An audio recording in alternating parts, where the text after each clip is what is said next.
نحمده ونصلي على رسوله الكريم اما بعد فقد قال الله تبارك وتعالى كما ورد في سورة الأحقاف اعوذ بالله من الشيطان الرجيم بسم الله الرحمن الرحيم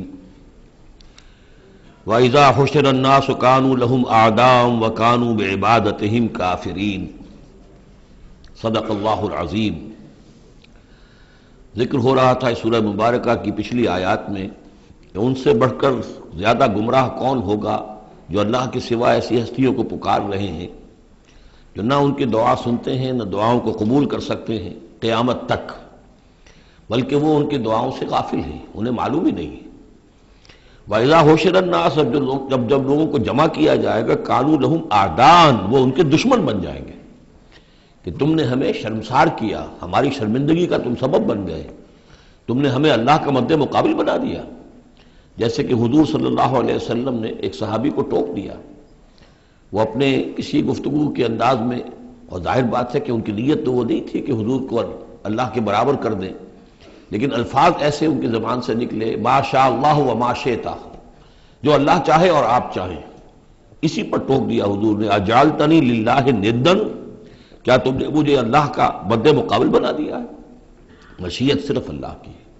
تو یہ اولیاء اللہ، یہ فرشتے، یہ پیغمبر، اگر انہیں آپ نے اللہ کے برابر بنا دیا، ان کو پکار رہے ہیں، ان سے دعائیں کر رہے ہیں، تو یہ تو گویا کہ ان کے لیے شرمندگی کی بات ہوگی اللہ کے سامنے، تو وہ دشمن بنیں گے۔ وَإِذَا حُشِرَ النَّاسُ كَانُوا لَهُمْ أَعْدَاءً وَكَانُوا بِعِبَادَتِهِمْ كَافِرِينَ اور وہ تو ان کی عبادت کا انکار کریں گے۔ وَإِذَا تُتْلَىٰ عَلَيْهِمْ آيَاتُنَا بَيِّنَاتٍ اور جب انہیں سنائی جاتی ہیں پڑھ کر ہماری آیات بینات، قَالَ الَّذِينَ كَفَرُوا لِلْحَقِّ لَمَّا جَاءَهُمْ تو یہ کافر کہتے ہیں اس حق کے بارے میں جو ان کے پاس آیا ہے، هَذَا سِحْرٌ مُبِينٌ یہ تو کھلا جادو ہے۔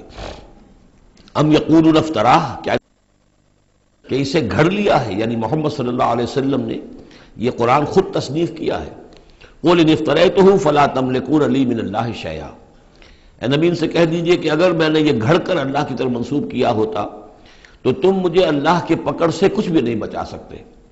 یہ مضمون آئے گا آخری پارے میں، لو تقول علینا بعض الاقاویل، بلکہ 29ویں پارے میں لاخذناہ بالیمین ثم لقطعنا منہ الوتین، کہ اگر بالفرض خدا نہ خواستہ اگر محمد صلی اللہ علیہ وسلم کوئی چیز گھڑ کر ہماری طرف منسوب کر دیں تو ہم ان کا داہنا ہاتھ پکڑیں گے اور پھر ان کی رگے جان کو کاٹ دیں گے۔ ظاہر بات ہے کہ یہ صرف اس میں جو غصہ ہے وہ ان لوگوں پر ہے جو کہہ رہے تھے۔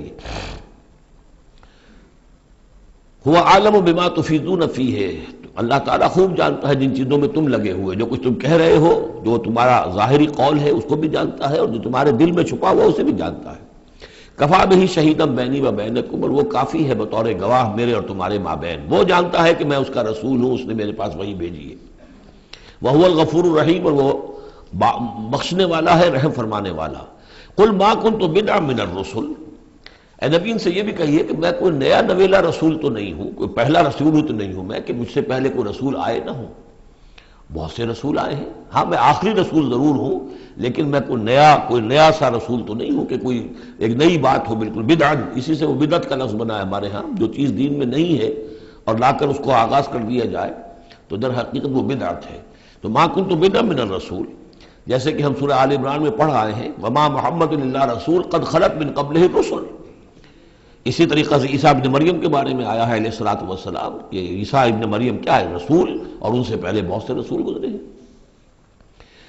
قل ما کنت بدعا من الرسل وما ادری ما یفعل بی ولا بکم اور مجھے کچھ معلوم نہیں ہے کہ کیا کیا جائے گا میرے ساتھ اور کیا کیا جائے گا تمہارے ساتھ۔ یعنی اس سے مراد یہ نہ سمجھیے کہ حضور کو یہ معلوم نہیں تھا کہ آخرت میں میرے ساتھ کیا کیا جائے گا، وَلَلْآخِرَةُ خَيْرٌ وَأَبْقَىٰ حضور کے لیے تو یقیناً آخرت جو بہت بہتر ہے، لیکن یہ کہ ابھی کیا ہونے والا ہے، کل کیا ہونے والا ہے۔ ظاہر بات ہے کہ طائف آپ گئے تھے تو بڑی امیدیں لے کر گئے تھے نا، لیکن یہ کہ وہاں جا کر جو صورتحال ہوئی گویا کہ وہ حضور کی توقعات کے بالکل خلاف تھی۔ آپ کو تو امید تھی کہ کوئی نہ کوئی بڑا جو وہاں کا سرداروں میں سے کوئی نہ کوئی اگر مان لے گا میری بات کو تو میں پھر اپنا، کیونکہ مکے میں تو اب ابو طالب کا انتقال ہو گیا اور وہی دنیاوی اعتبار سے میرے لیے پروٹیکشن کا ذریعہ تھے، لہذا اب کوئی اگر بڑا رئیس اور بڑا کوئی سردار جو ہے طائف کا وہ ایمان لے آئے تو میں اپنا یہ مرکز وہاں شفٹ کر دوں، لیکن یہ کہ وہاں وہ بات پوری نہیں ہو سکی۔ تو ما ادری ما یفعل بی ولا بکم، مجھے یہ معلوم نہیں ہے کہ کیا کیا جائے گا میرے ساتھ، کیا ہوگا اور کیا ہوگا تمہارے ساتھ. ان اتبع الا ما یوحی الیہ، میں تو بس پیروی کر رہا ہوں اس کی جو میری طرف وحی کی جا رہی ہے. وما انا الا نذیر مبین، اور میں نہیں ہوں مگر کھلا خبردار کر دینے والا، بس میری حیثیت تو یہ ہے. قل ارأیتم ان کان من عند اللہ وکفرتم بہ، اے نبی ان سے کہیے کہ ذرا غور کرو، سوچ لو، اگر ان کان من اللہ ہے، جو چیز اللہ کی طرف سے آئی ہے یہ ہے واقعتاً اللہ کی طرف سے، وکفرتم بہ، اور تم نے اس کا کفر کیا، اس کا نتیجہ کیا نکلے گا؟ یعنی یہ کہ تم سوچو، امکان تو ہے نا. تم کہہ رہے ہو کہ میں نے گھڑ لی ہے، چلیے، حالانکہ دل میں تم جانتے ہو کہ یہ گھڑی بھی کتاب نہیں ہے. اگر گھڑی بھی کتاب ہوتی، انسان کی تصنیف ہوتی، تو تم بھی اس کا مقابلہ کرتے. تمہیں چیلنج دیا گیا ہے کہ اس جیسی کتاب بنا لاؤ، اس جیسی ایک صورت ہی بنا لاؤ، تو تمہارے دل میں وہ بات نہیں ہے. لیکن سوچ لو ذرا کہ اگر یہ شے واقعتاً اللہ کی طرف سے ہے، قل ارأیتم ان کان من عند اللہ وکفرتم بہ، اور تم نے اس کا انکار کر دیا. وشہد شاہد من بنی اسرائیل علی مثلہ، اور گواہی دے چکا ہے ایک گواہ بنی اسرائیل میں سے ایک ایسی ہی کتاب کی. اصل میں اس میں کافی تفسیر کے اندر اقوال میں اختلاف ہے کہ اس سے مراد جو ہے عام مومنین اہل کتاب ہیں یا حضرت موسیٰ علیہ السلام، اس لیے کہ کتاب استثناء میں جو پیشن گوئی ہے اس میں یہ الفاظ ہیں کہ اے موسیٰ، میں ان کے بھائیوں میں سے تیرے مثل ایک پیغمبر اٹھاؤں گا. کتاب استثناء کے 18ویں باب کی 18 اور 19ویں آیات ہیں یہ تورات کی، جو عہد نامہ قدیم ہے اس میں. تو گویا کہ مثل ہی، یعنی حضرت موسیٰ کی طرح کے محمد ہے، حضرت محمد کی طرح کے موسیٰ ہیں علیہ الصلوۃ والسلام، کیونکہ صاحب شریعت رسول ہے حضرت موسیٰ علیہ السلام. حضرت عیسیٰ صاحب شریعت نہیں ہے، صاحب کتاب ہے، انجیل دی گئی ہے، انجیل میں شریعت نہیں ہے، انجیل میں حکمت ہے. کل ہم پڑھ چکے ہیں جئتکم بالحکمہ، میں تمہارے پاس حکمت لے کر آیا.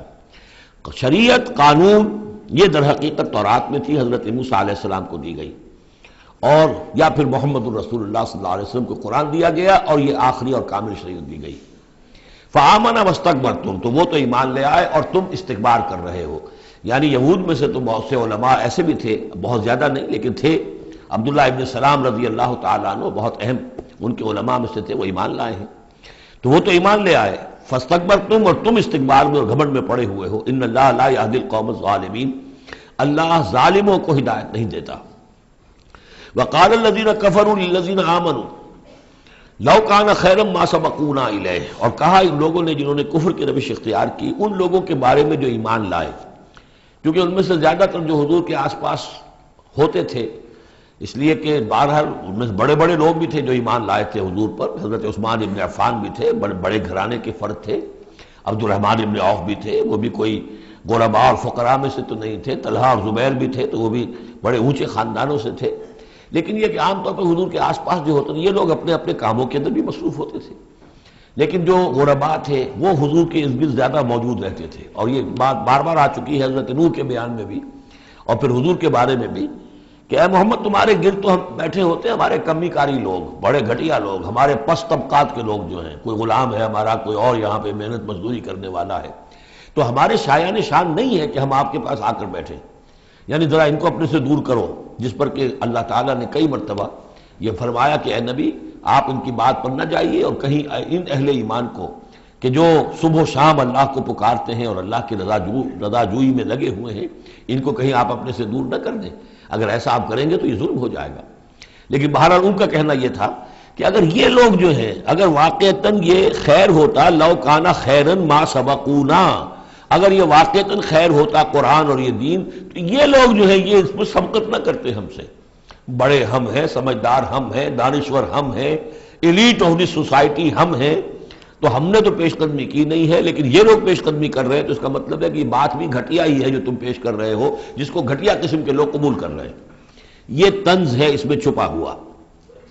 وقال الذین کفروا للذین آمنوا لو کان خیرا ما سبقونا وَإِذْ لَمْ يَهْتَدُوا بِهِ فَسَيَقُولُونَ هَذَا إِفْكٌ قَدِيمٌ، اور جب یہ اس قرآن کے ذریعے سے ہدایت نہیں پا رہے تو کہتے ہیں کہ یہ تو گھڑا ہوا چیز، گھڑی ہوئی چیز ہے، افک ہے، پرانی شے ہے. وَمِن قَبْلِهِ كِتَابُ مُوسَىٰ إِمَامًا وَرَحْمَةً، حالانکہ اس سے پہلے موسیٰ کی کتاب موجود تھی اور اب بھی ہے، امامًا ورحمہ، وہ بھی رہنمائی کرنے والی ہے اور رحمت ہے۔ وَهَذَا كِتَابٌ مُصَدِّقٌ لِسَانًا عَرَبِيًّا، اور یہ کتاب نازل ہوئی ہے اس کی تصدیق کرتے ہوئے، یعنی تصدیق دونوں معنی میں، ایک تو کہ قرآن تصدیق کرتا ہے کہ تورات اللہ کی کتاب تھی، اللہ کی کتاب ہے، اگرچہ اس میں تحریف کر دی گئی ہے لیکن بہرحال اللہ کی کتاب تھی۔ اِنَّا أَنزَلْنَا التَّوْرَاةَ فِيهَا هُدًى وَنُورٌ، ہم نے تورات نازل کی تھی، اس میں ہدایت بھی تھی، نور بھی تھا۔ پھر انجیل کے بارے میں فیہ ہدی ونور، قرآن دونوں کی تصدیق کرتا ہے۔ دوسری یہ کہ تورات میں اور انجیل میں جو پیشین گوئیاں تھیں ان کا مصداق بن کر قرآن آیا ہے، تو قرآن مصدق ہے لسانًا عربیًا، اور بڑی ہی عمدہ فصیح اور بلیغ عربی زبان میں ہے، لینذر الذین، تاکہ خبردار کر دے ان لوگوں کو ظلموا جنہوں نے کہ کفر کی روش اختیار کی، خبردار کر دینے کی ذمہ داری ہے، اور اسی لیے یہ جو آسان زبان میں ہم نے اس کو اتارا ہے تاکہ ہر شخص تک یہ بات پہنچ جائے۔ وَبُشْرَىٰ لِلْمُحْسِنِينَ، اور جو ایمان اور اسلام اور احسان کی روش اختیار کریں ان کے لیے یہ بشارت بن جائے۔ ان الذین قالوا ربنا اللہ ثم استقاموا فلا خوف علیہم ولا هم یحزنون، یقیناً وہ لوگ، یہ وہی الفاظ آ گئے جو سورہ حامیم سجدہ میں آئے تھے، جنہوں نے کہا ہمارا رب اللہ ہے پھر اس پر جم گئے۔ اور میں نے عرض کیا تھا، وہ پھر دوبارہ عرض کر رہا ہوں کہ اس استقامت میں قیامت مضمر ہے۔ جنہوں نے کہا ہمارا رب اللہ ہے پھر اس پر جم گئے، یعنی پھر راضی برضائے رب رہنا، اسی پر توکل کرنا، اسی کی رضا جوئی کو اپنی زندگی کا مقصد بنانا، پھر اس کی اطاعت کرنا، اس کے احکام کی پابندی کرنا، اور اس کے جملہ جو بھی اس نے ذمہ داریاں عائد کی ان کو پورا کرنے کے لیے تن من دھن لگا دینا، یہ سب استقامت میں شامل ہے۔ استقامت کے معنی کیا ہے؟ جیسے کہ میں نے آپ کو بتایا تھا کہ حضور سے ایک صاحب نے یہ پوچھا، بلکہ کہا، فرمائش کی کہ مجھے تو کوئی ایک بات ایسی بتا دیجئے جس سے میں پلے باندھ لوں، میں زیادہ لمبی چوڑی باتیں نہیں سمجھ سکتا۔ حضور نے فرمایا، قل آمنت باللہ ثم استقم، کہو کہ میں ایمان لایا اللہ پر پھر جم جاؤ، ٹھک جائے تمہارا دل اس کے اوپر کہ واقعتاً پالن ہار وہی ہے، پروردگار وہی ہے، حاجت روا وہی ہے، مشکل کشا وہی ہے، اور وہ ہماری دعاؤں کا سننے والا وہی ہے۔ پھر یہ کہ اسی کے لیے انسان ہمتاً اپنے آپ کو وقف کر دے، ان صلاتی و نسکی و محیای و مماتی للہ رب العالمین۔ ان الذین قالوا ربنا اللہ ثم استقاموا فلا خوف علیہم ولا هم یحزنون، یہ استقامت والے جو ہیں تو اولیاء اللہ ہو گئے نا۔ پھر جیسے کہ ہم نے سورہ یونس میں پڑھا تھا، الا ان اولیاء اللہ لا خوف علیہم ولا هم یحزنون الذین آمنوا وکانوا یتقون، جو ایمان لائے اور اس پر مستقیم ہو گئے، قائم ہو گئے، جازم ہو گئے، اور وہی تو اللہ کے ولی ہیں، وہی اللہ کے دوست ہیں، ان کے لیے نہ کوئی خوف ہے نہ وہ کسی حزن سے دوچار ہوں گے۔ اولئک اصحاب الجنت خالدین فیہا، وہ جنت والے لوگ ہیں، اس میں رہیں گے ہمیشہ ہمیش، جزاء بما کانوا یعملون، اور یہ جزا ہوگا ان کے اعمال کا۔ یہ بات کئی دفعہ میں نے واضح کی ہے کہ بندے کو یہ سمجھنا چاہیے، اور یہی بندے کہیں گے جنت میں داخل ہونے کے بعد بھی کہیں گے اللہ کے نیک بندے، کہ ہماری یہ طاقت نہیں تھی، صلاحیت نہیں تھی کہ ہم اپنے بل پر اور اپنے اعمال کے بل پر یہاں جنت میں داخل ہو سکتے۔ یہ اللہ کا فضل ہے۔ الحمدللہ الذی ہدانا لہذا وما کنا لنہتدی لولا ان ہدانا اللہ، کل شکر اس اللہ کا جس نے ہمیں یہاں داخل کیا اور ہمیں پہنچا دیا یہاں تک ہماری رہنمائی فرما دی، اور ہم ہرگز ہدایت نہ پا سکتے اگر اللہ ہی ہمیں ہدایت نہ دیتا۔ لیکن اللہ تعالیٰ بار بار کہتا ہے کہ ٹھیک ہے، لیکن یہ کہ تمہارے اعمال تھے، تم نے بھی محنت کی تھی، تم نے فیصلہ کیا تھا، اما شاکرم و اما کفورا، جو ہم نے تمہیں اختیار دے دیا تھا، تم نے ہمارے شکر گزار بندے بن کر زندگی گزارنے کا فیصلہ کیا، ہم نے قدر افزائی فرمائی، ہم نے تمہیں توفیق دی، ہم نے تمہارے راستے کی رکاوٹوں کو جو ہے آسان کر دیا، لیکن یہ کہ بہرحال تمہارا عمل اس میں شامل ہے۔ جزاء بما کانوا یعملون، یہ در حقیقت بدلہ ہوگا ان کے اعمال کا۔ ووصینا الانسان بوالدیہ حسنا، اور ہم نے وصیت کی انسان کو، تاکید کی انسان کو اس کے والدین کے بارے میں احسانا، کہ اس کے ساتھ احسان کی روش، نیک سلوک، خدمت۔ اور اس میں بھی خاص طور پر والدہ کا معاملہ جو ہے یہ سورہ بنی اسرائیل میں بھی ہے اور یہاں بھی ہے۔ وہاں بھی آیا تھا ووصینا الانسان بوالدیہ حملتہ امہ وہنا علی وہن وفصالہ فی عامین، تو والدین میں جو ہے والدہ کا حق فائق ہے والد کے حق پر، ویسے دونوں کے ساتھ اس نے سلوک ہو، دونوں کا ادب ہو۔ وَإِمَّا يَبْلُغَنَّ عِندَكَ الْكِبَرَ أَحَدُهُمَا أَوْ كِلَاهُمَا فَلَا تَقُل لَّهُمَا أُفٍّ وَلَا تَنْهَرْهُمَا وَقُل لَّهُمَا قَوْلًا كَرِيمًا، یہ ہم پڑھ چکے ہیں۔ لیکن یہاں بھی اور وہاں بھی خاص طور پر والدہ کا، اس لیے کہ مشقت جو ہے وہی پیدائش میں ساری کی ساری مشقت جو ہے ماں کی ہے، باپ کا کیا حصہ ہے؟ وہ تو ایک کوئی اس کی لذت کا لمحہ ہوتا ہے، وہ اس کے اندر اس نے وہ بوند ٹپکائی اور فارغ۔ اب وہ ساری مصیبت کون جھیل رہی ہے؟ وہ عورت جھیل رہی ہے، ماں جھیل رہی ہے۔ سارا پریگننسی کا دور جو ہے، اس میں ابتدائی دور جو ہے، اس میں اسے جی بتلا رہا ہے، الٹیاں آ رہی ہیں، چیزوں سے نفرت ہو رہی ہے، پھر جب بوجھل ہو گئی ہے، جسم بوجھل ہو گیا ہے، بوجھ اٹھائے ہوئے ہے، پھر وضع حمل کی مشقتیں ہیں، وہ درد ذیل ہے، پھر اس کو دودھ پلانا ہے 2 سال تک، اس کے جو اس کو گند ہے اس کو صاف کرنا ہے، پوتڑے دھونے ہیں، یہ سارے کام کون کر رہا ہے؟ ماں کر رہی ہے۔ باپ کا تو اس میں حصہ ڈائریکٹ نہیں، انڈائریکٹ ہے کہ بہرحال وہ کمائی کرتا ہے، پرووائڈ کرتا ہے، یہ بات دوسری ہے، لیکن جو مشقت ماں کی ہے، اسی لیے حدیث میں آتا ہے کہ ایک صحابی نے حضور سے سوال کیا کہ میرے حسن سلوک کا سب سے اولین مستحق کون ہے؟ آپ نے فرمایا تمہاری والدہ۔ انہوں نے پوچھا پھر ان کے بعد کون؟ فرمایا پھر تمہاری والدہ۔ تیسری مرتبہ پھر کون؟ حضور پھر والدہ تمہاری۔ چوتھی مرتبہ جب اس نے پوچھا ان کے بعد کون، تو آپ نے فرمایا تمہارے والد۔ یعنی والدہ کا حق جو ہے وہ والد کے حق پر، یہ ہے اخلاقی حق۔ قانونی حق والد کا زیادہ ہے، اگر سیپریشن ہو جائے گی تو اولاد والد کی ہے، قانونی حق اس کا زیادہ ہے، لیکن اخلاقی حق، خدمت کا حق، اور جنت جس کے پاؤں تلے ہے وہ باپ نہیں ماں ہے۔ جنت جو ہے وہ تو اس کے قدم تلے تحت اقدام الامہات، اس حوالے سے اخلاقی مقام جو ہے وہ عورت کا زیادہ ہے، ماں کا زیادہ ہے۔ فرمایا حملتہ امہ کرہا ووضعتہ کرہا، اس کی ماں نے اسے اٹھائے رکھا اپنے پیٹ میں تکلیف جھیل کر، اور پھر اس کو وضع حمل ہوا، اس کو جنا تکلیف کے ساتھ، وحملہ وفصالہ 30 شہرا، اور اس کا یہ حمل اور پھر دودھ پلانا یہ لگ بھگ جو ہے 30 مہینے ہوتے ہیں۔ حتیٰ اذا بلغ اشدہ، یہاں تک کہ جب وہ اپنی پوری قوت کو پہنچتا ہے، بلوغت کو پہنچتا ہے، اور یہاں سے بلوغت سے مراد جو ہے وہ نفسیاتی بلوغت ہے، ذہنی اور نفسیاتی بلوغت۔ ایک جسمانی بلوغت ہوتی ہے، وہ تو 16 17 18 اس سال کے اندر آدمی جو ہے وہ پورا بالغ ہوتا ہے، لیکن جسمانی بلوغت نہیں، یہاں جو ہے 40 برس کا ذکر آ رہا ہے۔ حتیٰ اذا بلغ اشدہ وبلغ 40 سنۃ، جب وہ 40 برس کا ہو جاتا ہے۔ سائیکولوجیکل میچورٹی جو ہے انسان کی وہ 40 برس کی ہے، یہی وجہ ہے کہ 40 برس ہی کی عمر میں جو بھی نبوت جو ہے وہ ملتی تھی، حضور کو بھی 40 برس کی۔ فلما بلغ 40 سنۃ حبب الیہ الخلاء فکان یخلو بغار حراء، ایک حدیث ہے بڑی پیاری جس کی راویہ ہیں ام المومنین حضرت عائشہ صدیقہ رضی اللہ تعالیٰ عنہ، جس میں فرمایا انہوں نے کہ حضور نے مجھے بتایا کہ جب میری عمر 40 برس کے قریب ہوئی تو مجھے خلوت گزینی محبوب ہو گئی، تنہائی میں بیٹھ کر، اور پھر آپ جا کر کئی دن کئی راتیں جو ہے غار حرا میں آپ تنہا رہتے تھے، خلوت گزینی، پھر وہیں پر وہی کا آغاز ہوا ہے۔ تو 40 برس کی عمر، اگرچہ استثناءات ہیں، حضرت یحییٰ کے بارے میں ہم پڑھ چکے ہیں سورہ مریم میں، آتیناہ الحکم صبیہ، بچپن ہی میں اللہ نے انہیں حکمت عطا فرما دی، اور ان کو جو بھی وہ میچورٹی ہے اللہ نے بہت ابتدائی عمر میں عطا فرما دی۔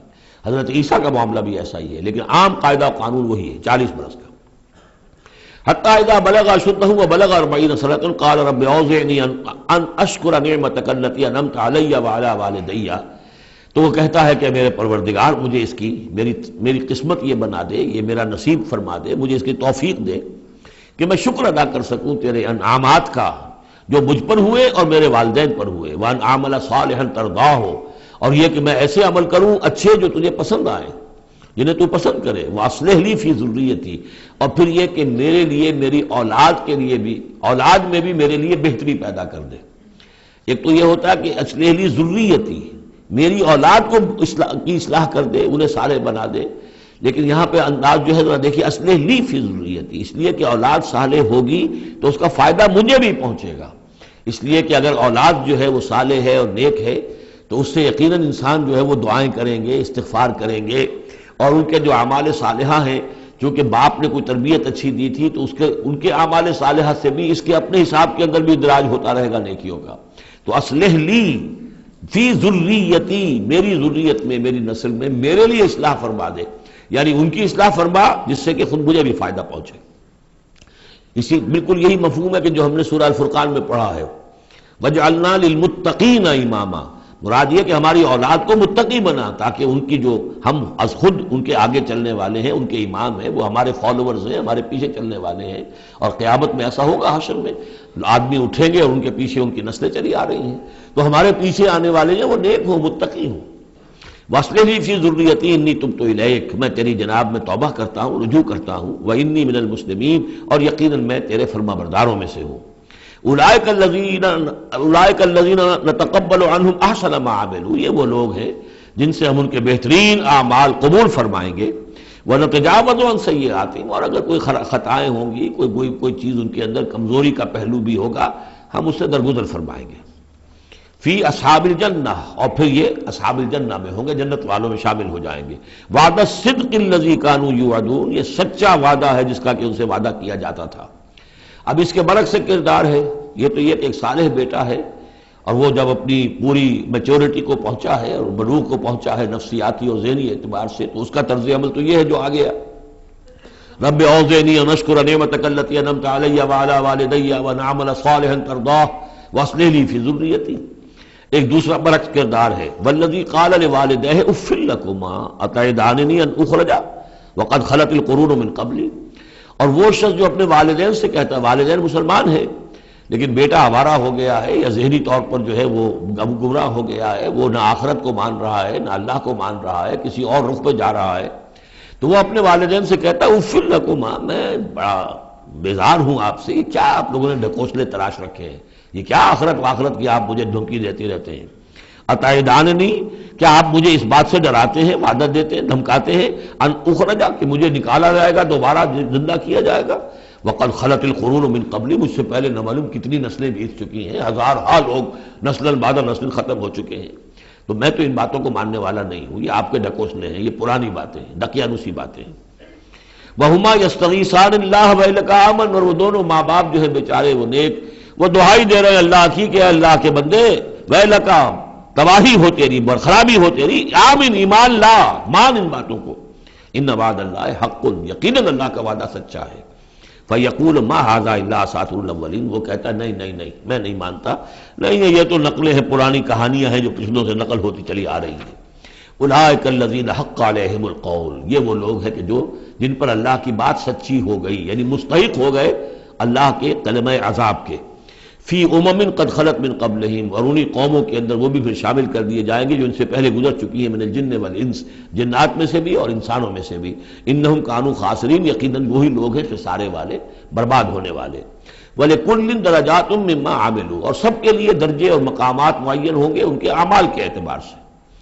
وَلِيُوَفِّيَهُمْ، اور تاکہ اللہ تعالیٰ پورا ان کے اعمال، وَلِيُوَفِّيَهُمْ أَعْمَالَهُمْ وَهُمْ لَا يُظْلَمُونَ، پورا ان کو دے دے گا ان کے اعمال کا بدلہ، اور ان پر کوئی ظلم نہیں ہوگا، کوئی حق تلفی نہیں ہوگی۔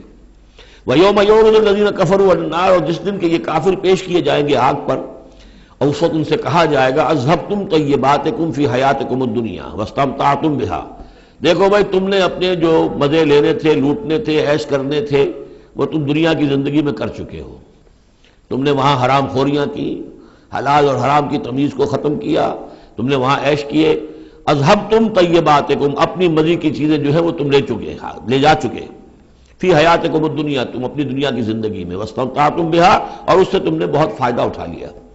فَالْيَوْمَ تُجْزَوْنَ عَذَابَ الْهُونِ بِمَا كُنتُمْ تَسْتَكْبِرُونَ فِي الْأَرْضِ بِغَيْرِ الْحَقِّ، تو آج اب تمہیں بہت ہی اہانت آمیز عذاب دیا جائے گا، ذلت کا عذاب، بسبب اس تکبر کے جو تم کرتے رہے ہوئے زمین میں ناحق، وَبِمَا كُنتُمْ تَفْسُقُونَ، اور جو تم نے وہاں پر نافرمانیاں کی ہیں اور ہمارے احکام کو توڑا ہے۔ وَاذْكُرْ أَخَا عَادٍ، اور ذرا تذکرہ کیجئے اخا عاد، قوم عاد کے بھائی کا، یعنی حضرت ہود علیہ السلام، اذ انذر قومہ بالاحقاف، جبکہ انہوں نے اپنی قوم کو خبردار کیا احقاف میں، یہ احقاف کا علاقہ تھا، بالکل جنوبی ساحل جو ہے عرب کا، جزیرہ نما عرب کا، اس کے ساتھ، اور اب وہاں پر بہت ہی سخت قسم کا، وہ بدترین قسم کا صحرا ہے احقاف۔ وقد خلت النذر من بین یدیہ ومن خلفہ، ان سے پہلے بھی، ان کے سامنے بھی اور بہت سے خبردار کرنے والے آئے تھے۔ یہ میں نے عرض کیا تھا کہ انبیاء متعدد آ کر پھر آخری کوئی رسول آتا تھا کہ جو پھر آخری اتمام حجت کرتا تھا۔ اللہ تعبدوا الا اللہ، انہوں نے یہی دعوت دی تھی کہ مت پوجو کسی کو سوائے اللہ کے، انی اخاف علیکم عذاب یوم عظیم، مجھے اندیشہ ہے تمہارے اوپر، تمہارے بارے میں کہ ایک بڑے دن کا عذاب تم پر آئے گا۔ قالوا اجئتنا لتافکنا عن آلہتنا، انہوں نے کہا کہ کیا تم اس لیے آئے ہو اے ہود کہ تم ہمیں اپنے معبودوں سے برگشتہ کر دو؟ فاتنا بما تعدنا ان کنت من الصادقین، تو اگر تم سچے ہو تو جس عذاب کی دھمکی ہمیں دے رہے وہ لے آؤ۔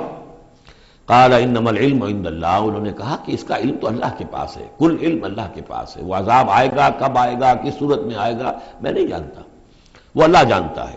وَأُبَلِّغُكُم مَّا أُرْسِلْتُ بِهِ، اور میں تو تمہیں پہنچا رہا ہوں وہ جو اس نے مجھے دے کر بھیجا ہے، جو پیغام اس نے دیا میں پہنچا رہا ہوں، میرا کام انذار ہے، ابلاغ ہے، پہنچا دینا ہے، واضح کر دینا ہے۔ وَلَٰكِنِّي أَرَاكُمْ قَوْمًا تَجْهَلُونَ، لیکن میں دیکھ رہا ہوں کہ تم نے بہت جہالت کی روش اختیار کر لی ہے، بجائے اس کے کہ میری بات پر غور کرو، دیکھو، سوچو، دل میں اترے تو اسے قبول کرو۔ تم نے تو گویا کہ ادھار کھائے بیٹھے ہو اس کی نفی پر اور اس کو نہ ماننے پر، تو تم جہالت پر اتر آئے ہو۔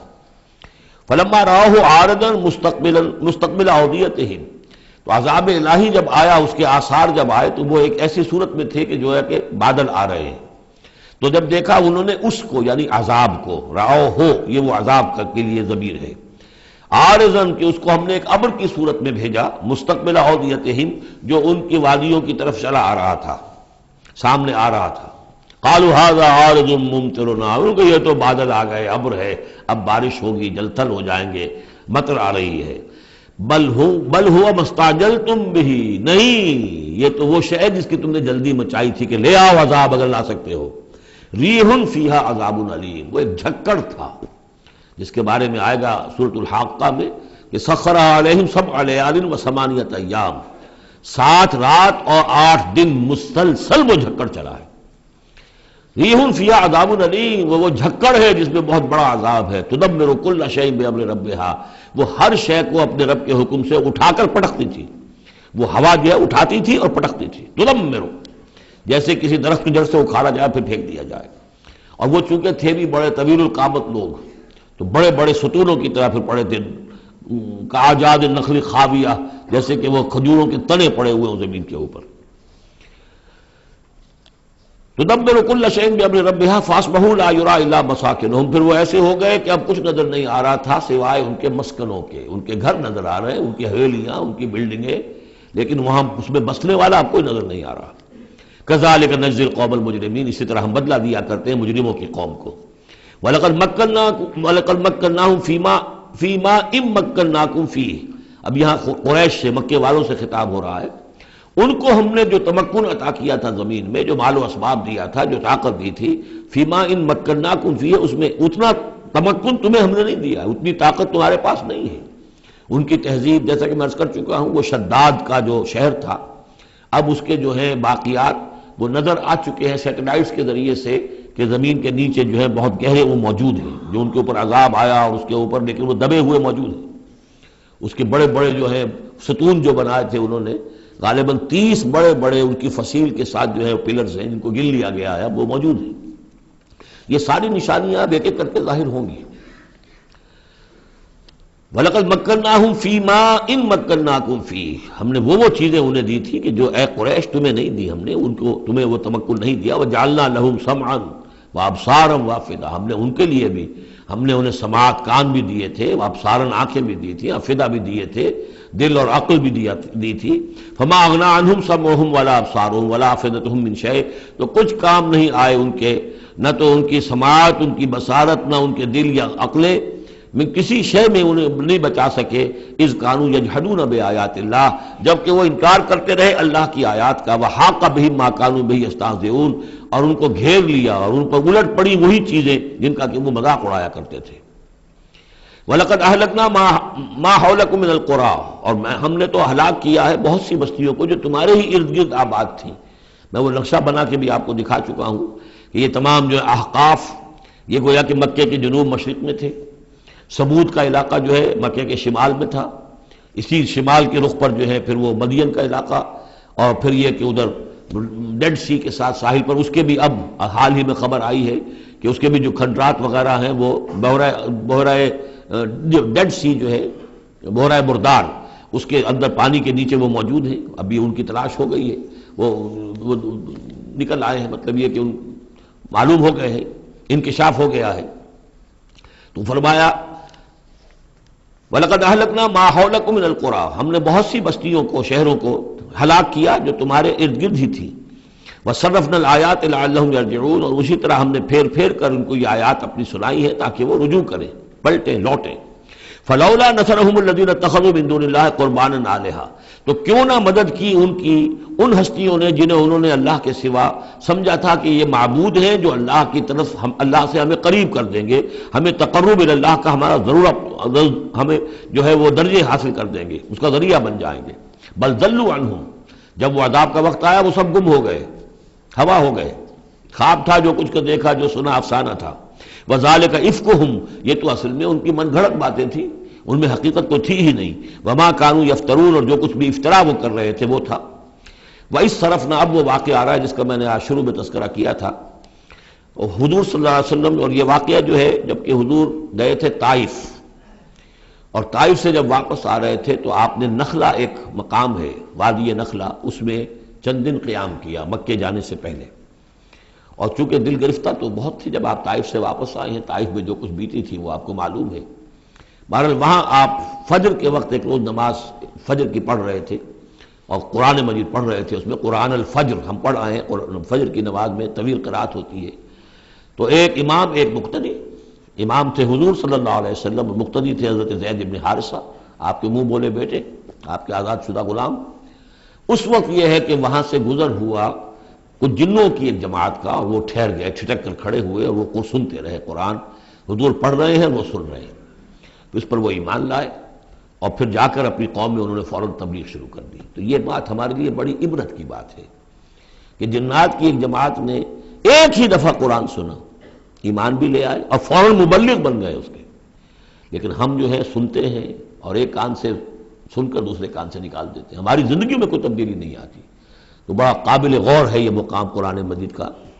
وَإِذْ صَرَفْنَا إِلَيْكَ نَفَرًا مِنَ الْجِنِّ، اور جب کہ ہم نے آپ کی طرف متوجہ کر دیا اے نبی جنوں کی ایک جماعت کو، یستمعون القرآن، کہ وہ قرآن سننے لگے۔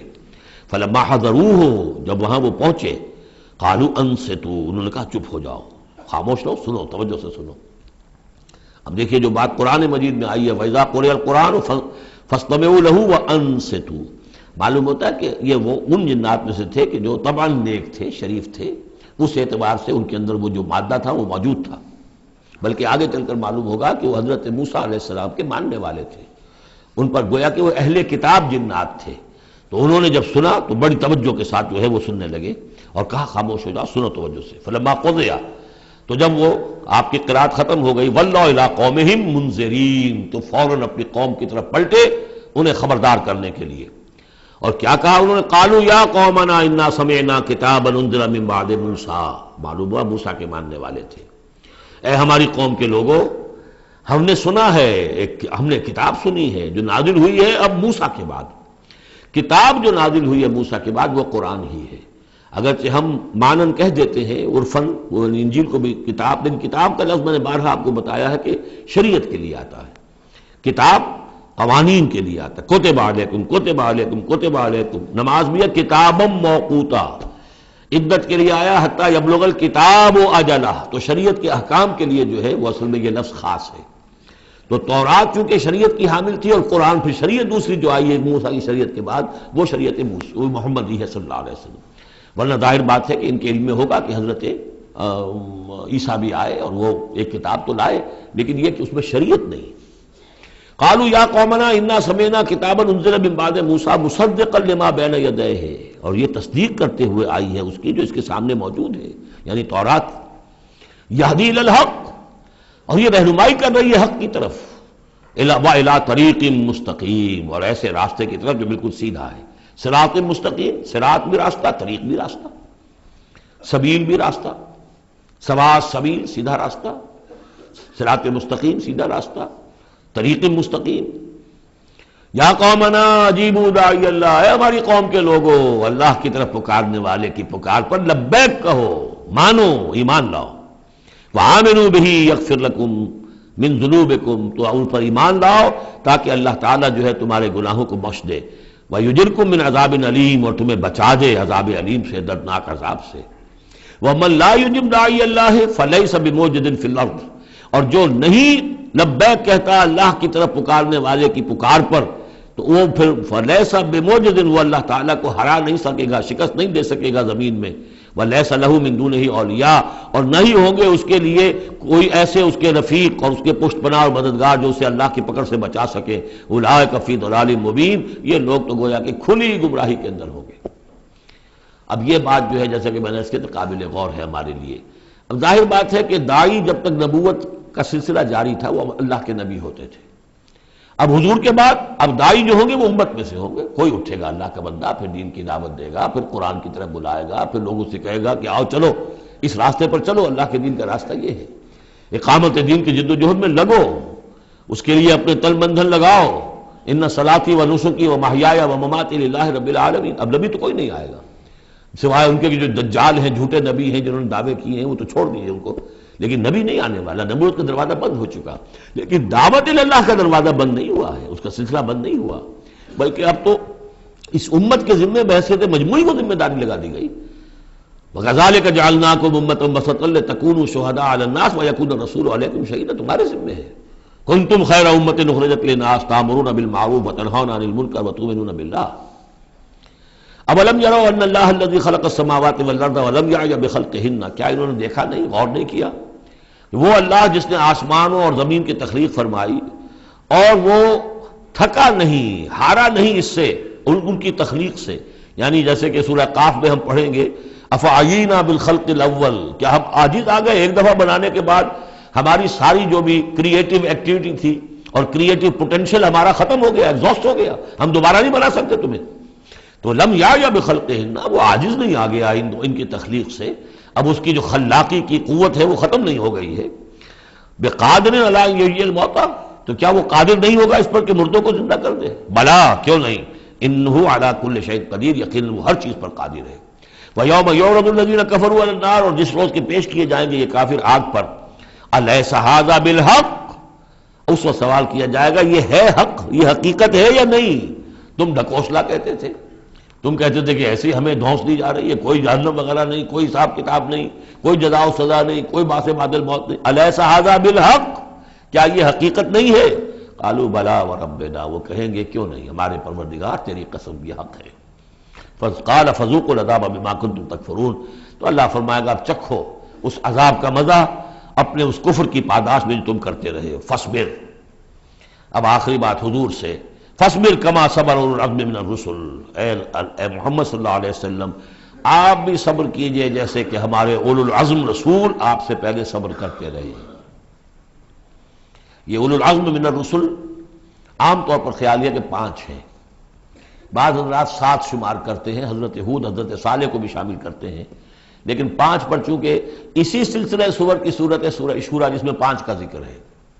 شرع لکم من الدین ما وصى به نوحا والذی اوحینا الیک وما وصینا به ابراہیم وموسیٰ وعیسیٰ. حضرت نوح، حضرت ابراہیم، حضرت موسیٰ، حضرت عیسیٰ اور حضرت محمد صلی اللہ علیہ وسلم علیہ الصلوۃ والسلام، یہ اولو العزم من الرسل ہیں. اور اس میں جو یوں سمجھیے کہ عزم اور صبر کا معاملہ جو ہے اس میں حضرت ایک اعتبار سے حضرت نوح سب سے آگے ہے، 950 برس تک جو ہے انہیں صبر کرنا پڑا. فلبث فیہم 1000 سنۃ الا 50 عاما. اور ایک ذاتی تکلیف اس میں حضرت ایوب علیہ الصلوۃ والسلام، ان کو جو کوفت ذاتی تکلیف، بیماری، نہایت ہی تکلیف دہ بیماری، تو اس میں ان کا صبر ایوب اس اعتبار سے مشہور ہے. فاصبر کما صبر اولو العزم من الرسل، صبر کیجئے جیسے کہ ہمارے اولو العزم پیغمبر صبر کرتے رہے. ولا تستعجل لهم، اور ان کے لیے جلدی نہ کیجئے. کیا مطلب؟ یہ خیال جو کبھی شاید حضور کے دل میں بھی آ جاتا ہو، لیکن یہ کہ دوسرے مسلمانوں کے دلوں میں آنا تو بالکل قرین قیاس ہے کہ اللہ تعالیٰ ان کو پکڑتا کیوں نہیں؟ یہ کس طریقے سے بلال کو کیسے مار رہا ہے یہ امیہ ابن خلف، اللہ تعالیٰ اس کا ہاتھ چھل کیوں نہیں کر دیتا؟ وہ تو علی کل شیء قدیر ہے. اور اس قوم کو کب تک یہ مہلت دی جائے گی؟ کیوں نہیں ان پر عذاب آ جاتا جیسے کہ عذاب آیا تھا پچھلی قوموں کے اوپر؟ فرمایا نہیں، ولا تستعجل. پچھلی صورت بھی اسی پر ختم ہوئی تھی کہ اے نبی اہل ایمان سے یہ کہیے کہ ذرا ان کو ابھی معاف کریں، ابھی ان کو کچھ عرصے کے لیے، چونکہ جو ہمارا ابھی فیصلہ جو ہے وہ یہ ہے کہ ابھی وہ وقت عذاب کا نہیں آیا ہے، تو ابھی یہ ذرا درگزر کرتے رہیں. وہی بات یہاں خاص طور پر واحد کے صیغے میں خطاب کر کے حضور سے کہی جا رہی ہے. فاصبر کما صبر اولو العزم من الرسل ولا تستعجل لهم، تستعجل لهم ان کے لیے جلدی نہ کیجیے. کانہم یوم یرون ما یوعدون، جس دن کے یہ دیکھیں گے اس عذاب کو، جب عذاب آئے گا تو ایسے محسوس کریں گے لم یلبسوا الا ساعۃ من نہار، کہ نہیں رہے تھے مگر دن کی کسی ایک حصے میں، ایک گھڑی دن کی صرف. بلاغ، یہ ہے پہنچا دینا. ھذا بلاغ، لیکن ھذا یہاں پر محذوف ہو گیا. ھذا بلاغ، بلاغ یہ پہنچا دینا ہے. فَهَلْ يُهْلَكُ إِلَّا الْقَوْمُ الْفَاسِقُونَ، تو ہلاک تو وہی کیے جائیں گے، کون ہلاک کیا جائے گا سوائے ان کے کہ جو نافرمان لوگ تھے۔ یہاں یہ جو 8 سورتوں کا ایک سلسلہ چلا آ رہا تھا وہ بھی ختم ہوا، اور یہ کہ جو 5واں جو گروپ ہے مکی اور مدنی صورتوں کا، ان میں سے جو مکیات کا سلسلہ ہے وہ ختم ہو گیا، اور یہ 13 صورتیں ہیں، سورہ سبا، فاطر، پھر یاسین، پھر صافات، پھر صاد، اور پھر یہ 8 صورتیں، سورہ زمر، اور پھر مومن، اور پھر حامیم سجدہ، اور شورا، اور زخرف، اور دخان، اور جاسیہ، اور احقاف۔ یہ صورتیں ہیں کہ جہاں مکیات ہیں۔ اب اس کے ساتھ 3 مدنیات ہیں۔ یہ 3 جو مدنیات ہیں ان میں سے 2 صورتیں تو بڑی ہم وزن ہیں اور جوڑے کی شکل میں ہیں، لیکن ایک صورت جو ہے اگرچہ بہت جامع صورت ہے قرآن حکیم کی وہ، لیکن اس کو ہم کہہ سکتے ہیں مضمون کے اعتبار سے کہ وہ سورہ فتح کا ایک ضمیمہ ہے۔ اگرچہ اسلامی ریاست کے اصول، اسلامی معاشرے کے لیے بنیادی ہدایات کے اعتبار سے قرآن حکیم کی اہم ترین، جامع ترین صورت ہے۔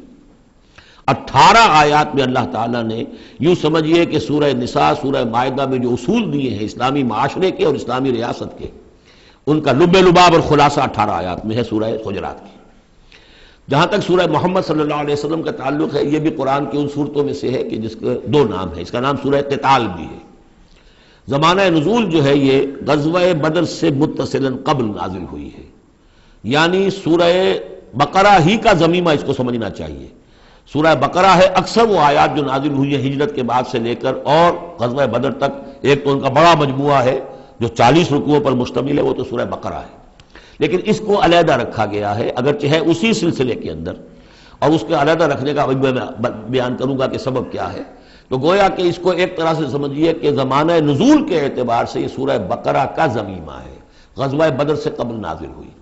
اور اس کا پس منظر کیا ہے کہ جب یہ حضور نے صلی اللہ علیہ وسلم اپنا اقدام کا عمل شروع کیا ہے، یعنی ایک تو 12 برس تک مکے میں تو حکم یہ تھا کہ ہاتھ بندے رکھو، ہاتھ رکے رکھو، نو ریٹیلیشن، ریونج کا کیا سوال، انتقام تو بہت دور کی بات ہے، no raising of hands even in self defence, اپنے بچانے کے لیے بھی ہاتھ نہیں اٹھانے۔ اگر خباب بن الارت سے کہا گیا کہ اتارے کپڑوں اتار دو، لیٹ جاؤ انگاروں کے اوپر لیٹ جاؤ۔ حضرت یاسر کو اور حضرت سمیہ کو اور حضرت عمار کو جو کچھ بھی ایذائیں دے رہا تھا ابو جہل، کسی مسلمان کو اجازت نہیں تھی کہ جا کر اس کا ہاتھ پکڑے، نہیں۔ یہ مرحلہ تھا پیسو ریزسٹنس کا کہ جو تکلیف آئے جھیلو، جوابی کارروائی کوئی نہیں۔ لیکن اب جیسا کہ ہم سورہ حج میں پڑھ چکے، اذن للذین یقاتلون بانہم ظلموا، اب ایک قتال کا دور شروع ہو گیا۔ لیکن یہ کہ جو منافقین تھے یا جن کے دلوں میں روگ تھا، جو اب اس جان جوکھوں میں ڈالنے کے لیے تیار نہیں تھے، وہ کچھ کہہ رہے تھے کہ آخر لڑائی بھڑائی کا کیا فائدہ ہے، یہ تو کوئی صلح سے کام کرنا چاہیے۔ یا کوئی یہ بھی کہتا ہوگا کہ گڑ دے کر مارا جا سکتا ہو تو زہر کائے کو دینا ہے، ہم اپنی دعوت و تبلیغ کے کام کو بس جاری رکھیں۔ اور یہ تو محمد نے، معاذ اللہ میں ان کی بات نقل کر رہا ہوں، یہ محمد نے خود جو ہے مہم جوئی شروع کر دی ہے کہ انہوں نے جو ہے ان کو چھیڑ چھاڑ شروع کر دی، ان کے قافلوں کا تعاقب شروع کر دیا، ان کی جو ہے وہ گویا کہ لائف لائن کے اوپر ہاتھ ڈال دیا۔ تو یہ جو حقیقت اقدام تو کر رہے ہیں یہ خود، اور اس سے گویا کہ لڑائی بھڑائی کا سلسلہ شروع ہو جائے گا۔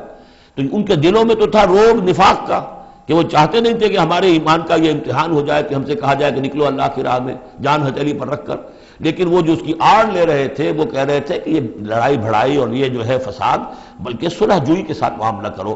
اور نوٹ کر لیجیے سورہ بقرہ کے دوسرے رکوع میں آیا تھا وَإِذَا قِيلَ لَهُمْ لَا تُفْسِدُوا فِي الْأَرْضِ قَالُوا إِنَّمَا نَحْنُ مُصْلِحُونَ أَلَا إِنَّهُمْ هُمُ الْمُفْسِدُونَ وَلَٰكِن لَا يَشْعُرُونَ۔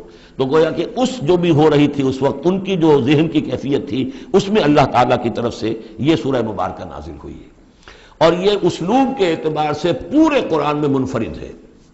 بالکل ایبرپٹلی شروع ہو رہی ہے، کوئی تمہید نہیں، کوئی حروف مقطعات نہیں، کوئی اللہ کی حمد، کوئی اور شے، کچھ نہیں، قرآن مجید کی عظمت کچھ نہیں، بلکہ الذین، اس سے جملہ شروع ہو رہا ہے جو عام طور پر جملے کے شروع کے لیے عام اسلوب نہیں ہے۔ پھر یہ کہ وہ جو اسلوب ہوتا ہے آیات کے آخر میں اللہ تعالیٰ کے اسماء اور اللہ کی صفات کا، انہ عزیز الحکیم، وہ تو بڑا غفور ہے، رحیم ہے، اس طرح کی کوئی شے آپ کو یہاں نہیں ملے گی۔ اسلوب بالکل مختلف ہے، ہر آیت ایبرپٹ شروع ہو رہی ہے، سورت بھی ایبرپٹلی شروع ہوئی ہے اور ایبرپٹلی ختم ہو جائے گی۔ اسی طریقے سے ہر آیت جو ہے شروع ہوتی ہے اور ایبرپٹلی ختم ہو جاتی ہے، بغیر کسی اختتامی اللہ کے اسماء اور صفات کے حوالے کے۔ باقی اس میں اور سورہ جو اگلی صورت ہے سورہ فتح، اس میں کیا ترتیب ہے وہ یہ ہے کہ حضور کی انقلابی جد و جہد کا جو آخری مرحلہ تھا، یعنی قتال، آرم کانفلکٹ، اس سے متصلاً قبل یہ سورہ محمد نازل ہو رہی ہے، اور اس کا جو اختتام ہو رہا تھا اور اللہ تعالیٰ کی طرف سے جو فتح آئی ہے اس کی تمہید ہے سورہ حدیبیہ، انا فتحنا لک فتحا مبینا۔ تو گویا کہ یہ دونوں اینڈ ہیں اس کے، جو آخری مرحلہ تھا انقلاب محمدی صلی اللہ علیہ وسلم کی جد و جہد کا، اس میں جو عام کانفلکٹ شروع ہو رہا ہے غزوہ بدر سے، اس سے قبل یہ صورت نازل ہوئی، اور جب آخری فتح ہونے والی ہے اور وہ فتح مکہ کی ہوگی، لیکن اس سے قبل جو اللہ نے تمہیدی فتح دی ہے وہ فتح ہے انا فتحنا لک فتحا مبینا، وہ صلح حدیبیہ جس کا ذکر جو ہے وہ سورہ فتح کے اندر ہے۔ یہ ربط ہے ان میں۔ بسم اللہ الرحمن الرحیم۔ الذین کفروا وصدوا عن سبیل اللہ اضل اعمالهم، جن لوگوں نے کفر کیا اور اللہ کے راستے سے روکا اور خود بھی رکے، صدا یا سدو میں عرض کر چکا ہوں بار بار، رکنا بھی روکنا بھی، یہ فعل لازم بھی ہے، فعل متعدی بھی ہے۔ جنہوں نے کفر کیا خود بھی رکے اور دوسروں کو بھی روکا اللہ کے راستے سے، اللہ نے ان کی ساری جد و جہد کو ضائع کر دیا، اضل اعمالهم، ان کی ساری کوشش جو تھی اللہ کے دین کے راستے کو روکنے کی، حضور کی دعوت کو کے راستے کو روکنے کی، سب جا چکی، ضائع ہو چکی، اکارت ہو چکی۔ اور اب یہ قافلہ جو ہے دعوت محمدی کا صلی اللہ علیہ وسلم اور انقلاب نبوی کا، یہ اپنے منزل کی طرف بڑھے گا، وہ آخری درجے میں اب شامل ہونے والا ہے۔ والذین آمنوا وعملوا الصالحات وآمنوا بما نزل علی محمد وهو الحق من ربهم کفر عنهم سیئاتهم واصلح بالهم، اور اس کے برعکس جو لوگ ایمان لائے، جنہوں نے نیک عمل کیے اور جو ایمان لائے اس شے پر جو نازل کی گئی ہے محمد پر صلی اللہ علیہ وسلم، وهو الحق، اور وہ حق ہے، من ربهم، ان کے رب کی طرف سے، کفر عنہم سیئاتہم، اللہ نے دور کر دیے، معاف کر دیے ان سے ان کی خطائیں، ان کی غلطیاں، واصلح بالہم، اور ان کے حال کو، ان کی کیفیت کو سنوار دیا، بنا دیا، ان کی سیرتیں، ان کے کردار۔ اب دیکھ لو یہ جو صحابہ کی جماعت جو ہے، ان کی سیرتیں دیکھو، ان کی شخصیتیں دیکھو، اللہ تعالیٰ نے ان کو نکھار کر ان بھٹیوں میں سے گزار کر کے جو مکے میں تھیں، جن میں سے کہ آزمائشوں کی بھٹیوں میں سے نکل کر آئے ہیں، تو کندن ہو چکے ہیں، خالص زر خالص۔ ذالک بان الذین کفروا اتبعوا الباطل، یہ اس لیے کہ جن لوگوں نے کفر کیا انہوں نے باطل کی پیروی کی، لہذا وہ تو نتیجہ اس کا وہی نکلنا تھا جو نکل رہا ہے۔ وان الذین آمنوا اتبعوا الحق من ربهم، اور جو لوگ ایمان لائے انہوں نے پیروی کی حق کی جو ان کے رب کی طرف سے آیا ہے۔ کذالک یضرب اللہ للناس امثالهم، اسی طرح اللہ تعالیٰ لوگوں کے لیے ان کی مثالیں بیان کرتا ہے۔ فَإِذَا لَقِيتُمُ الَّذِينَ كَفَرُوا فَضَرْبَ الرِّقَابِ، اب یہ ہے آیت جو مشکلات القرآن میں سے ہے۔ اس کی وجہ کیا ہے کہ اس میں بھی ایک تقدیم و تاخیر ہے۔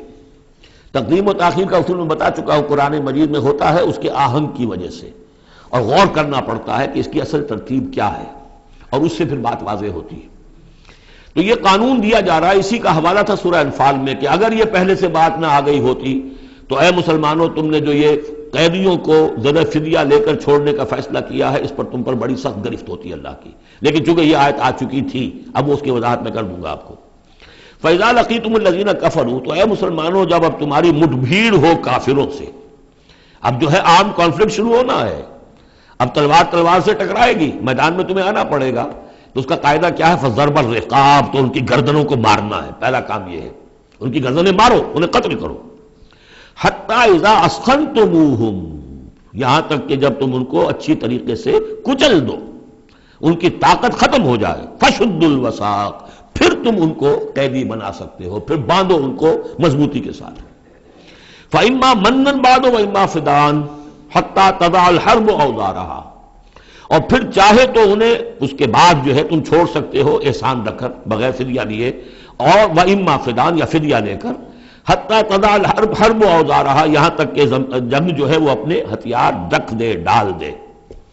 اس میں ہے اصل میں تقدیم و تاخیر، یہ پہلے ہے حَتَّى إِذَا أَسْخَنْتُمُوهُمْ فَشُدُّوا الْوَثَاقَ حَتَّى تَضَعَ الْحَرْبُ أَوْزَارَهَا فَإِمَّا مَنًّا بَعْدُ وَإِمَّا فِدَاءً، یعنی یہ کہ جب تمہارا مقابلہ کافروں سے ہو تو پہلے مرحلہ یہ ہے کہ ان کی گردنیں مارو، پھر جب ان کی قوت کچھ لی جائے پھر تم انہیں قیدی بنا سکتے ہو، جب تک کہ جنگ اپنے ہتھیار بالکل رکھ دے۔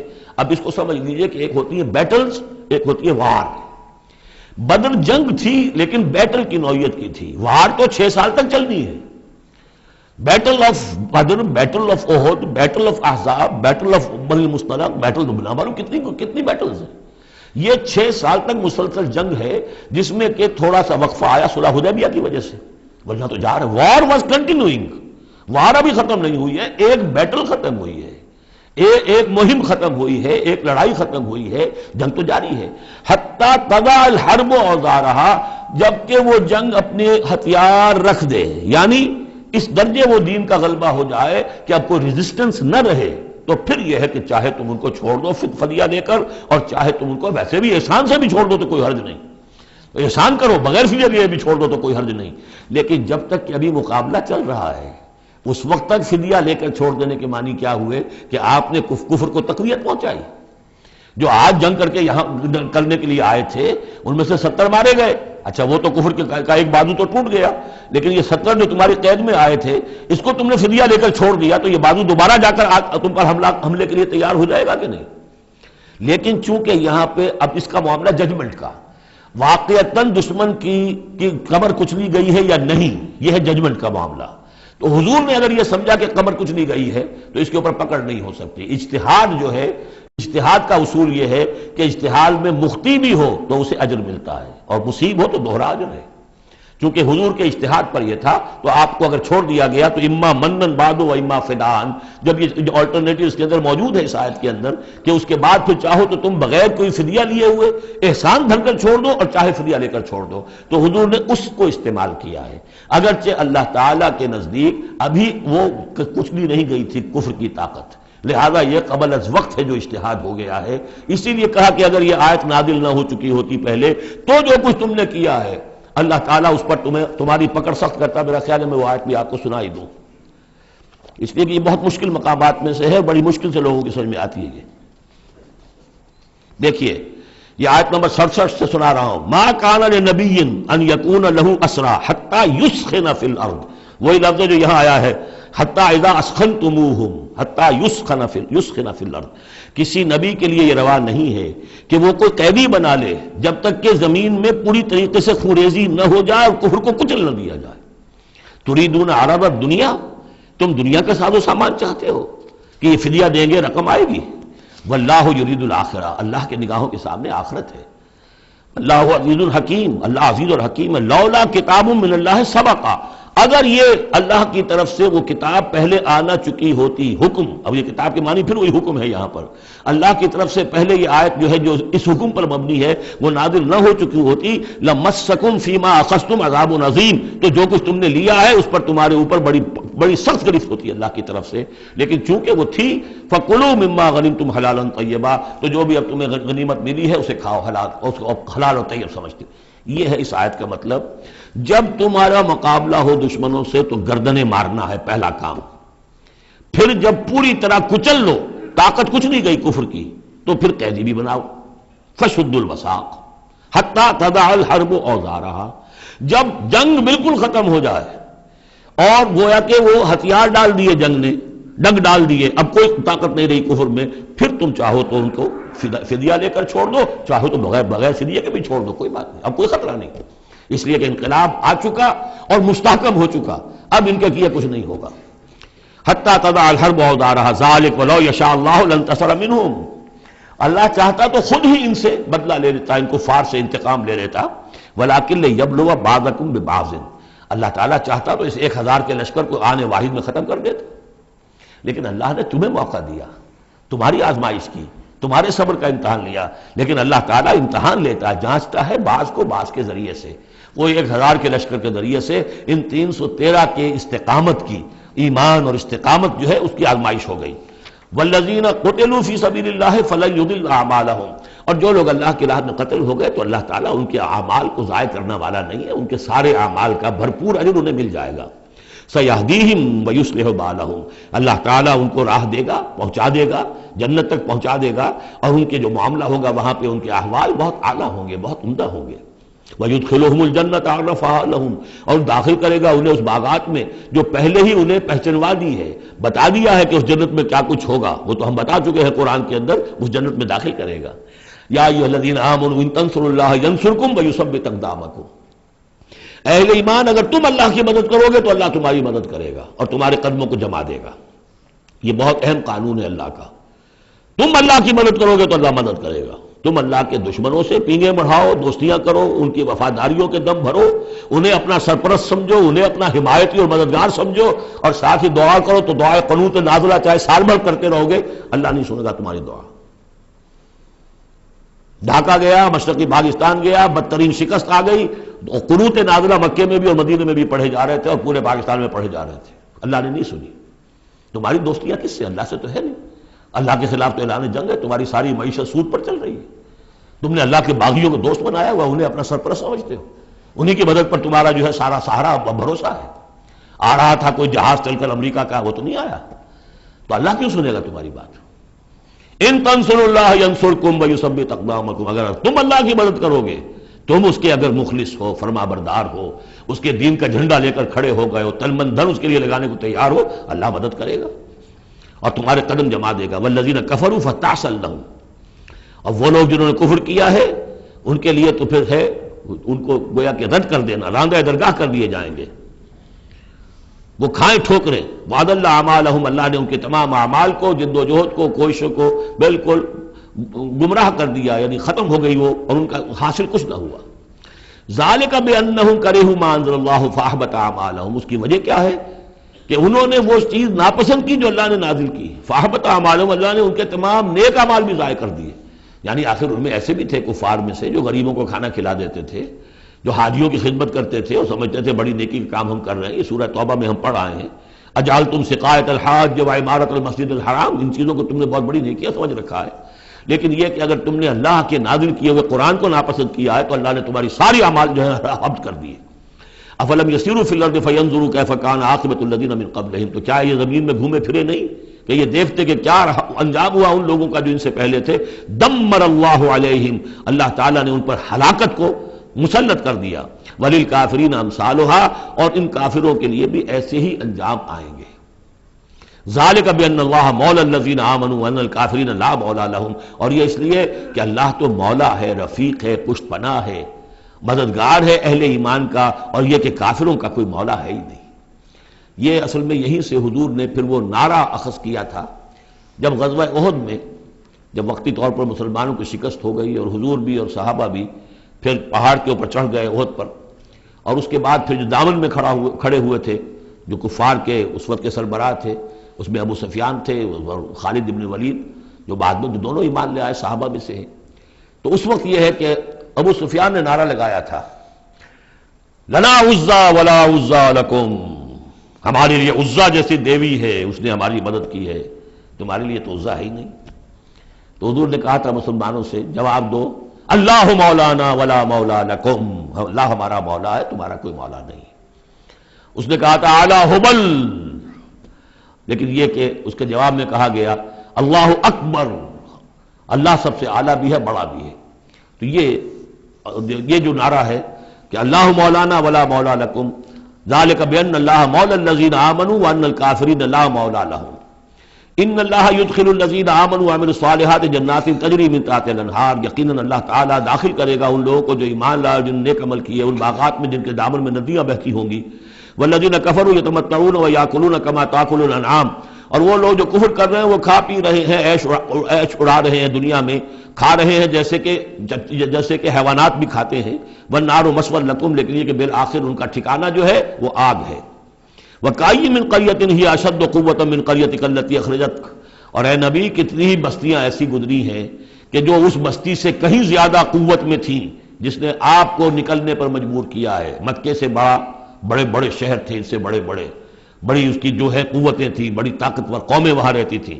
تو یہ جو بستی جس نے کہ آپ کو وہاں سے نکلنے پر مجبور کیا ہے، اس سے کہیں زیادہ بڑی جو بستیاں تھیں انہیں ہم نے ہلاک کیا.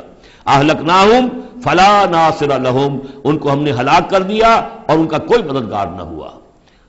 افمن کان علی بینۃ من ربہ کمن زین لہ سوء عملہ، تو بھلا وہ شخص جو اپنے رب کی طرف سے بینہ پر ہے، اس کی سرشت اور اس کی فطرت نیک ہے، اور پھر یہ کہ اس کو اللہ تعالیٰ نے جو ہدایت دی ہے وہ اس پر قائم ہے.